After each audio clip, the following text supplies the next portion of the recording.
बिस्मिल्लाहिर्रहमानिर्रहीम, सलामुन अलैकुम। मोमिन इकराम, उम्मीद है आप सब खैर आफियत से होंगे। 29 अक्टूबर 2023, हर दिल लजीफ़ शख्सियत, मारूफ़ आलिम दीन, दाई इत्तेहाद बैनुल मुस्लिमीन मौलाना तारिक जमील साहब के जवान साल बेटे आसिम जमील की मौत की ख़बर ने सबके दिलों को रंजीदा कर दिया कि जवान बेटे की मौत की ख़बर वैसे भी वालिदैन की कमर तोड़ देती है, लेकिन दुनिया का कोई भी गम हो, कितना ही बड़ा क्यों ना हो, वो उस वक्त छोटा नज़र आने लगता है।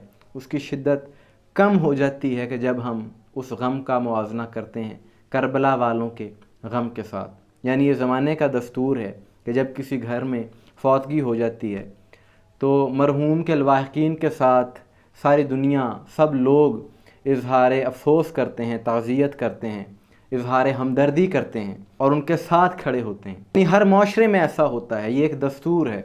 लेकिन जब हमारी नज़र करबला में जाती है तो ऐसा मंज़र देखने को मिलता है कि जवान बेटे के सीने में बर्छी मारी जाती है और यजीदी फ़ौज के लईन एक दूसरे से बड़े खुश होकर कहते हैं कि हमने सुना है कि हुसैन बड़ा सब्र करने वाला है, बड़ा साबिर है, तो देखते हैं अब यहाँ पर हुसैन सब्र कैसे करता है। और इमाम हुसैन अलैहिस्सलाम का भी क्या दिल था, अली का खून था कि जितने भी मसाइब आए एक से बढ़कर एक, और हर गम पे इमाम हुसैन अलैहिस्सलाम ने यही फरमाया, रिज़न बिक़ज़ाइही व तस्लीमन लिअम्रे, कि ऐ अल्लाह मैं तेरे हर फ़ैसले पर राज़ी हूँ और तेरा हर हुक्म में तस्लीम करता हूँ। तो इमाम हुसैन अलैहिस्सलाम की ज़ात अक़दस वो ज़ात हैं कि जिनसे दुनिया भर के जो गमज़दा लोग हैं उनको हौसला मिलता है। जब वो इमाम हुसैन अलैहिस्सलाम की तरफ देखते हैं तो उनके गम कम हो जाते हैं, गोया उन्हें सब्र मिल जाता है, हौसला मिल जाता है। यानी ये परवरदिगार का मोमिनों पर एहसान है, एक एहसान अज़ीम है कि अल्लाह ने अहले बैत जैसी नेमतें हमें अता की। और मौलाना तारिक जमील साहब ने भी अपने बेटे का जनाजा पढ़ाने से पहले जो ख़िताब किया उसमें करबला वालों का ज़िक्र किया, इमाम हुसैन अलैहिस्सलाम का ज़िक्र किया, और ख़ुसूसन शहज़ादा अली असग़र की उन्होंने शहादत वहाँ पर बयान की, वो तज़किरा किया। वाक़या करबला इतनी बड़ी तसल्ली है पूरी उम्मत के लिए कि किसी नबी की नस्ल पूरी तहदीर कर दी जाए और उनके लाशों पे घोड़े चला दिए जाएँ और उनके सर काट के नेज़ों पे चढ़ा दिए जाएँ।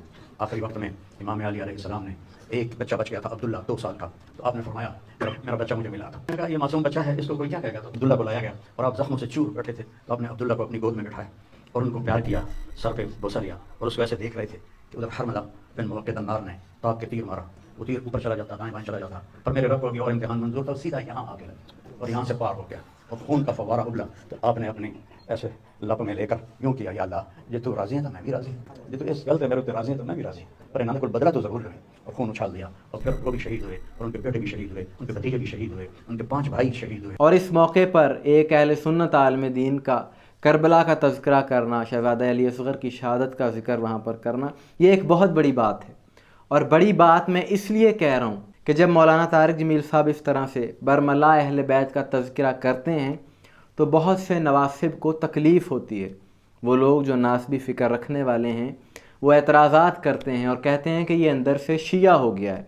और उनको जवाब देते हुए गुज़िश्ता साल मौलाना तारिक जमील साहब ने ये बयान किया था और उन्होंने कहा था कि सुन लो ज़माने वालों, अगर अहले बैत की मोहब्बत दिल में रखने का नाम शीयत है तो सब सुन लो कि मैं शिया हो गया हूँ। ये उनका बयान था।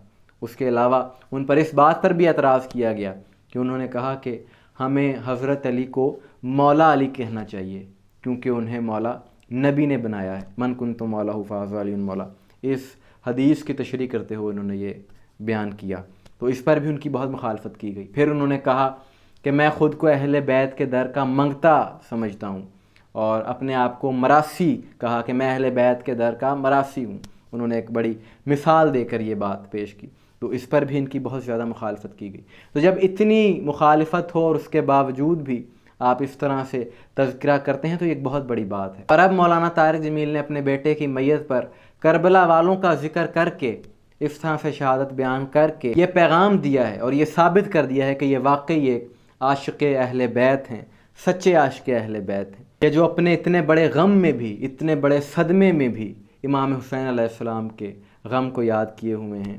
कि इतने सदमे में तो जहन ही साथ नहीं देता, लेकिन ऐसी हालत में भी इमाम हुसैन अलैहिस्सलाम के गम को याद रखना ये एक बहुत बड़ी बात है। और मैं समझता हूँ कि मौलाना तारिक जमील साहब के बेटे की بلندی درجات کا سبب بنے گی یہی بات کہ یہ جو اہل بیت کا عشق ان کے دل میں ہے، کہ یہ اہل بیت کا گھرانہ تو وہ گھرانہ ہے کہ جن سے مودت، جن سے محبت اللہ نے قرآن میں حکم دیا، قُلْ لَا أَسْأَلُكُمْ عَلَيْهِ أَجْرًا إِلَّا الْمَوَدَّةَ فِي الْقُرْبَى، کہ اے نبی ان سے کہہ دیجئے میں تم سے کوئی اجر نہیں مانگتا سوائے اس کے کہ میرے اہل بیت سے محبت کرو۔ اور اس گھرانے سے محبت کرنے کے لیے کوئی شیعہ سنی کی قید نہیں ہے کہ کوئی یہ کہے کہ اہل بیت سے محبت کرنے کے لیے شیعہ ہونا ضروری ہے۔ شیعہ سنی کی مسلک کی قید ہی نہیں ہے، بلکہ یہ تمام عالم اسلام کو پیغام ہے کہ اپنے اپنے مسلک پر ہی رہو، اپنا مسلک نہ بدلو، لیکن اہل بیت سے محبت اپنے ایمان کا حصہ سمجھو، اہل بیت کی محبت اپنے دلوں میں بساؤ، اس کو ایمان کا حصہ بناؤ۔